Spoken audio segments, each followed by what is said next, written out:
Hello student, स्वागत आहे तुमचं विक्रम अकॅडमीच्या युट्यूब चॅनलवर। आज आपण 11वीचा अकाउंट हा सब्जेक्ट शिकणार आहोत।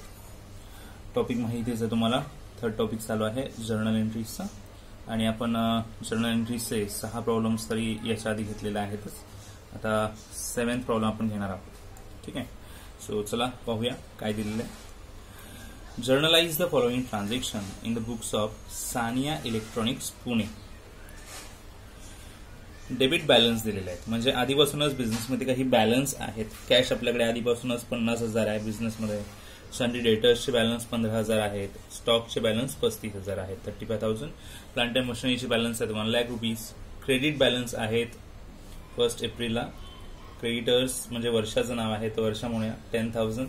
Bank loan 40,000। म्हणजे आपल्याला ऑलरेडी डेबिट आणि क्रेडिट बॅलन्स मेन्शन करून दिलेले आहेत, तर याची एक एंट्री येणारच आहे। ओके, सो आपल्याला ऑलरेडी डेबिट आणि क्रेडिट कॅटेगराइज करून दिलेलंच आहे, सो एंट्री करायला हेल्प होईलच आपल्याला। ओके ना, सो पहा आता कशा पद्धतीने घेता येईल। तर हे जेवढे डेबिट बॅलन्स इथपर्यंत दिलेले आहेत, तर cash, debtors, stock, plant and machinery हे सगळे डेबिटला ठेवायचे। क्रेडिट बॅलन्समध्ये वर्षा आणि बँक लोन दिलेला आहे, हे दोन्ही क्रेडिटला ठेवायचे। सो पहा एंट्री कशी फॉर्म होते। ठीक आहे, ओके पाहूया। Entry number 1 2019 April 1। ओके, मी नंतर नाव पुट करण्यास एंट्री पहा कशी होते। डेबिट बॅलन्समध्ये पहिलं नाव आहे कॅश अकाउंट। कॅशेट बँक आहे, म्हणजे आपल्याला बँक म्हणायला हवं। बँक अकाउंट किती बॅलन्स दिला 50,000। डेबिट बॅलन्स आहे म्हणून डेबिट। ओके, सन्डी डेटर्स म्हटलेले आहेत, म्हणजे मला सन्डी डेटर्स म्हणायला हवं। सन्डी डेटर्स अकाउंट डेबिट, कारण तो डेबिट बॅलन्स आहे 15,000, इथे डेबिट आली ना। स्टॉक सुद्धा डेबिट आहे। Stock account debit 35,000। तर प्लांट अँड मशिनरी सुद्धा डेबिट आहे।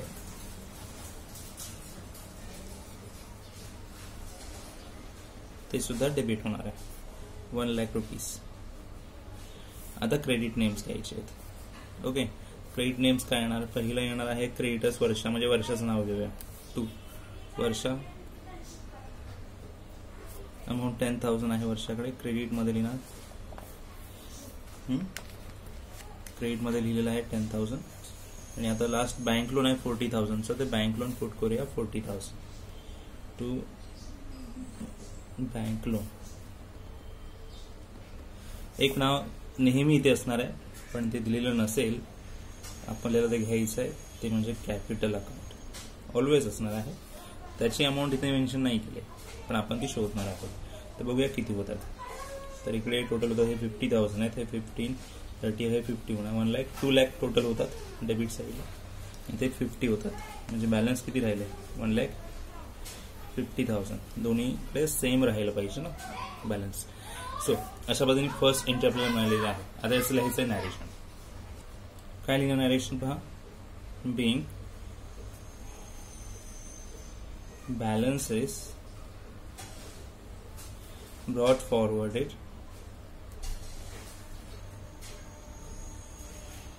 एक मिनिट, forwarded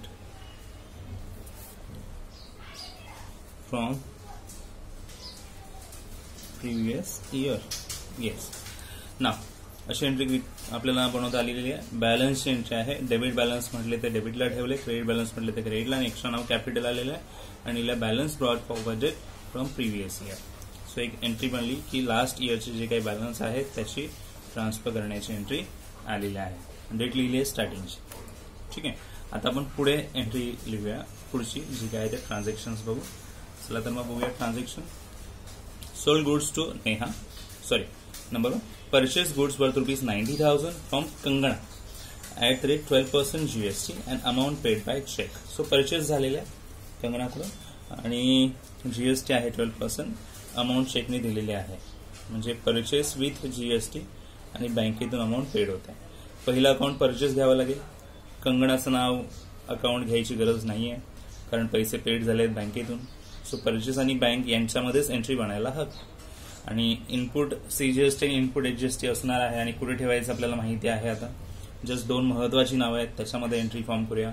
परचेस हा एक्सपेन्स आहे म्हणजे डेबिट, आणि चेक म्हणजे बँकेतून पैसे गेले आहेत म्हणून बँक क्रेडिट, आणि इनपुटवाली नावे दोन मध्ये ठेवणार आहोत. ठीक आहे, चला एंट्री फॉर्म करूया. येस, डेट एकच आहे सेम. आणि आता परचेसची एंट्री देतो आपण. परचेस अकाउंट डेबिट, आणि इनपुट सीजीएसटी आणि इनपुट एचजीएसटी आहे आपल्याला माहितच आहे, ते आपल्याला डेबिटला ठेवायचं आहे परचेसच्या वेळेस. आणि टू बँकेतून पैसे गेलेत म्हणून बँक. आता अमाऊंट घ्यायचे आहेत. परचेसचे आहे 90,000, जीएसटी सांगितला 12%, म्हणजे सीजीएसटी 6 झाला आणि एचजीएसटी 6% झाला. 6% कॅल्क्युलेट करा किती होतात, त्याप्रमाणे आपण इथे रेकॉर्ड करूया.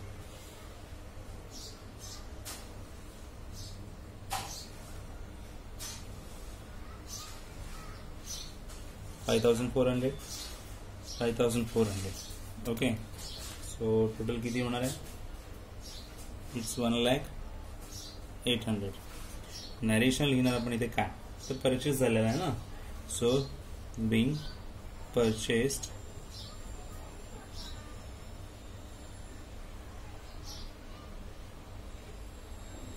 goods at the rate 12% GST and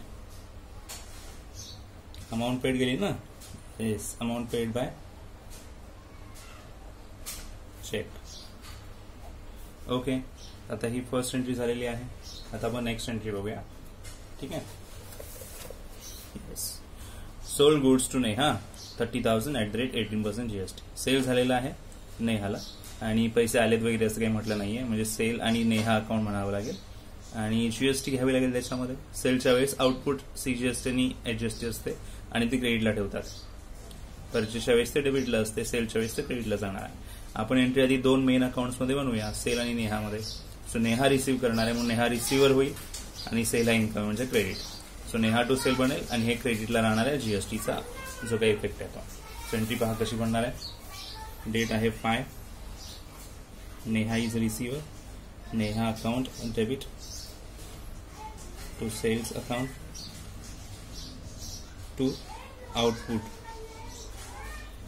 CGST account to output HGST account. आता किती अमाऊंटचा सेल होता, तर 30,000चा. क्रेडिटला ठेवूया आधी, नंतर लगेच जीएसटी फाइंड आउट करायचे. 18% जीएसटी सांगितले, म्हणजे 9% सीजीएसटी आणि 9% एचजीएसटी. तर किती होणार? 9%, 2,700 तर 2,700. या सर्वांची ऍडिशन करायची आणि ती इथे लिहायची. तुम्ही ऍडिशन करू शकता.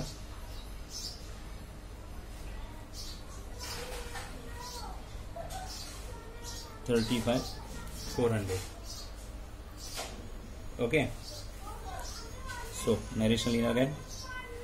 being goods sold at 18% GST on credit असं मेन्शन केलं तरी चालेल. Goods sold on credit at 18% GST, कारण इथे पैसे आले नाही आहेत. आता नेक्स्ट एंट्री बघायची आपल्याला. Okay, 10. Sold goods to Sanjay of ₹50,000 at the rate 28% GST. संजयला गुड सेल केलेला आहे आणि जीएसटी आहे 28%. पेमेंट रिसीव्ह बाय चेक, आणि पैसे मिळालेत बँकेतून. पैसे मिळाले तर संजयचं नाव कशाला घेणार आपण, डायरेक्ट बँक म्हणूया. मग सेल अकाउंट तर असणार आहे आणि बँक अकाउंट असणार आहे. पैसे बँकेत मिळाले म्हणजे बँक इज रिसिव्हर, म्हणजे बँक डेबिट म्हणावं लागेल, आणि सेल इन्कम असते म्हणून क्रेडिट. बँक टू सेल, आणि सेलच्या वेळेस जीएसटी असते आउटपुटवाली, ती आपल्याला घ्यावी लागेल. ठीक आहे, चल एंट्री घेऊया. डेट आहे 10. ओके, सो बँकेत अमाऊंट आले म्हणून बँक अकाउंट डेबिट म्हणूया. टू सेल आहे, to output CGST account, to output HGST account. Sale झालेला आहे किती, 50,000चा. ते 50,000 दाखवूया. 28% जीएसटी आहे, पण आपण सीजीएसटी आणि एचजीएसटी किती घेणार, 14% घेणार. तर त्यानुसार किती होणार ते 7,000 बरोबर. आणि आता हे ऍड होतील. आणि मग टोटल अमाऊंट कुठे येणार इथे. सो किती येणार 64,000. ओके. सो आता नरेशन काय घ्यायला हवं. being sold goods at the rate 28% GST and amount received by check ने मिळालेलं amount. Yes. Okay. So entry इथे झालेली आहे 10. आता आपण नेक्स्ट एंट्री पाहणार आहोत. ठीक आहे. Next transaction 14. Purchase goods for cash. Cash purchase झालेला आहे. 50,000 अमाऊंट आहे. 18% GST आणि वरून परत रिपीट आपण त्यांना डिस्काउंट सुद्धा दिलेला आहे. ठीक आहे. मग आता आपल्याला डिस्काउंट सांगितलं आहे ते परचेसची एंट्री बनेल. आधी एंट्री नॉर्मल बनवूया. GST सुद्धा आहे. परचेस आणि कॅश यांच्यामध्ये एंट्री काय म्हणणार. तर परचेस हा एक्सपेन्स आहे म्हणजे डेबिट म्हणावं लागेल. हो की नाही. आणि कॅश जाणार ना. So purchase to cash. Cash goes out. Purchase to cash अशी एंट्री बनेल. GST त्याच्यामध्ये आपण ठेवणार आहोत आणि नंतर मग कॅश डिस्काउंट आपल्याला घ्यावा लागेल. तर कॅश डिस्काउंट काय असणार आहे बघूया आपण. एंट्री व्यवस्थित फॉर्म केल्यानंतर आपल्याला लक्षात येईल. ठीक आहे. सो बघूया. ओके स्टुडंट्स, डेट 14 आहे बरोबर आणि गुड्स परचेस झालेला आहे. सो परचेस अकाउंट असं म्हणूया. इनपुट CGST आणि HGST असणार आहे. Input CGST account debit. Input HGST account debit आणि अपोजिट आहे टू कॅश अकाउंट. आणि स्पेशली डिस्काउंट सांगितलं आपल्याला तो आपण इथेच लिहूया. डिस्काउंट मिळालं ना. Discount received account. आता तो किती आहे आणि कसा येणार ते आपण नंतर बघूया. आधी नॉर्मल अमाऊंट जी दिली आहे ती बघूया. परचेसची अमाऊंट किती आहे 50,000. ओके. आधी आपण नॉर्मल एंट्री बघताय मग डिस्काउंटचं जे काय ते बघूया. 50,000 अमाऊंट आहे. 18% आहे GST बरोबर. तर 9% CGST 9% HGST किती होणार याच्यावर 9%. 4,500 त्यांची टोटल किती होते. So 59,000 correct. ओके. टोटल झाली 59,000 या साईडला.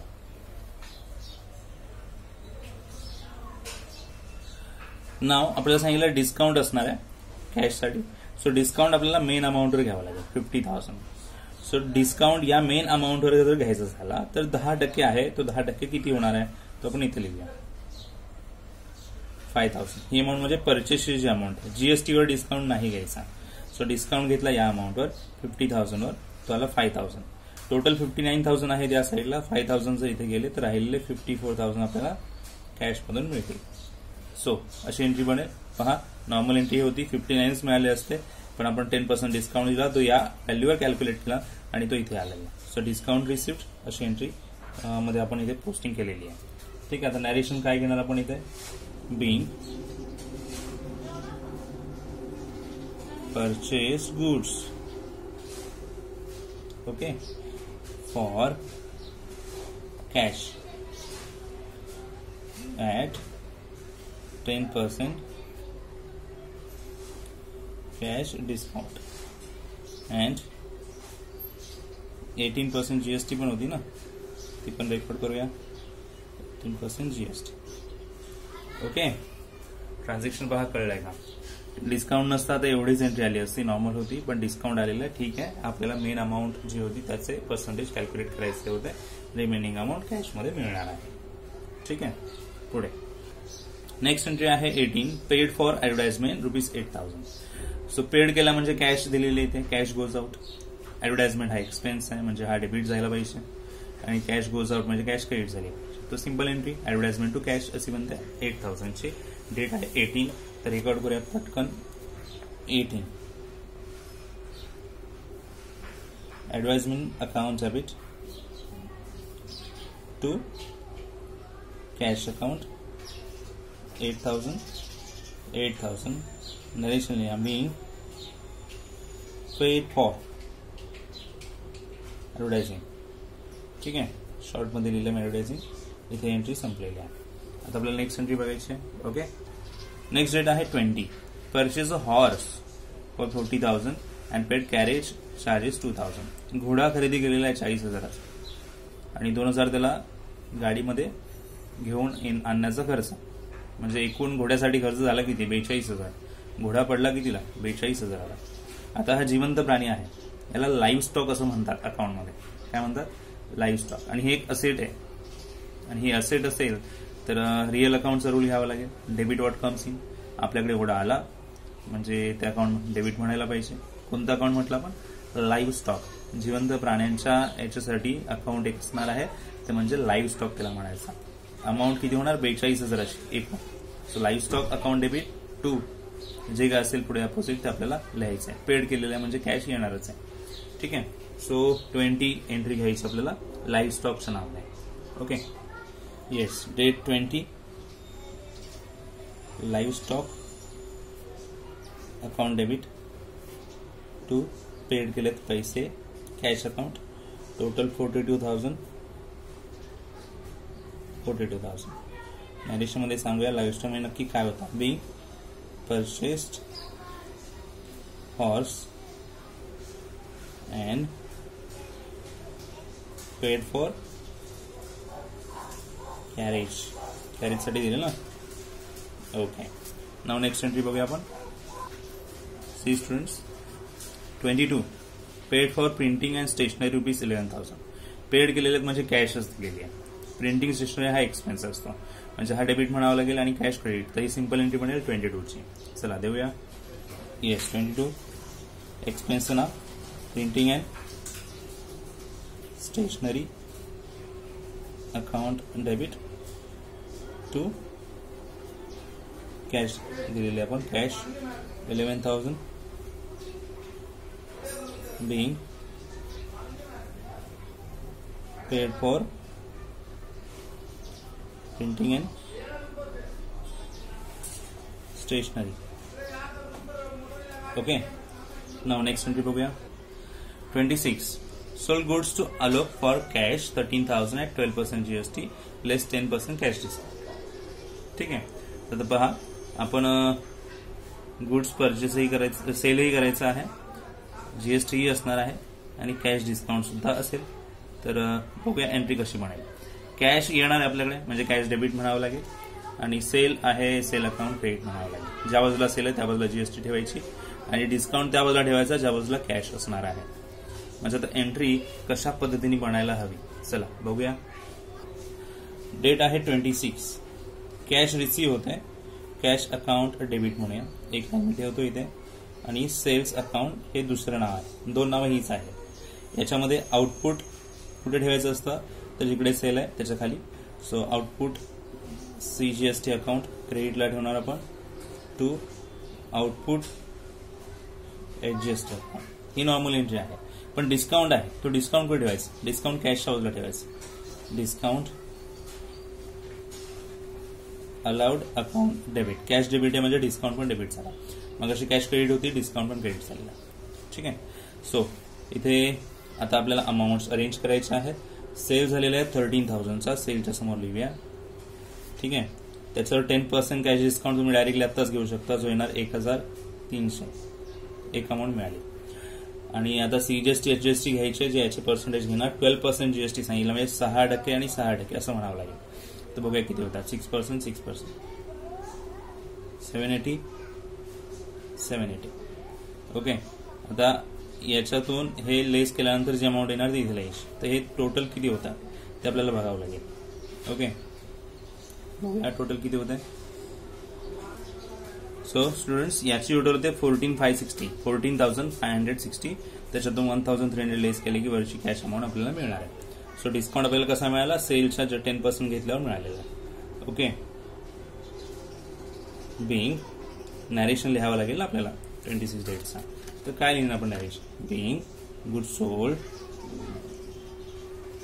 To Alok,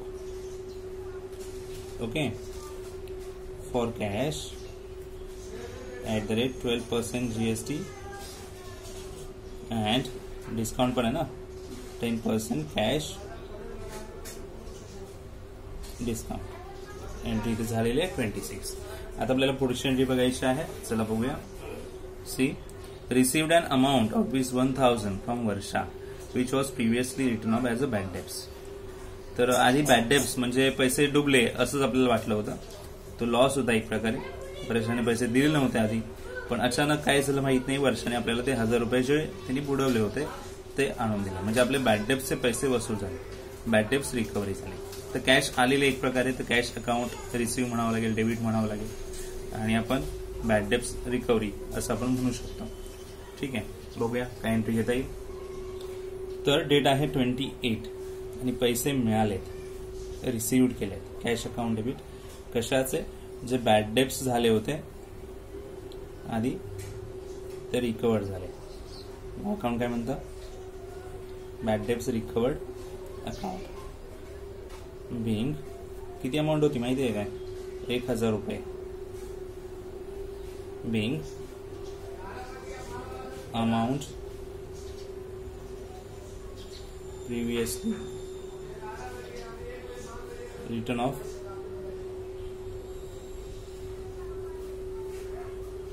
as bad debts,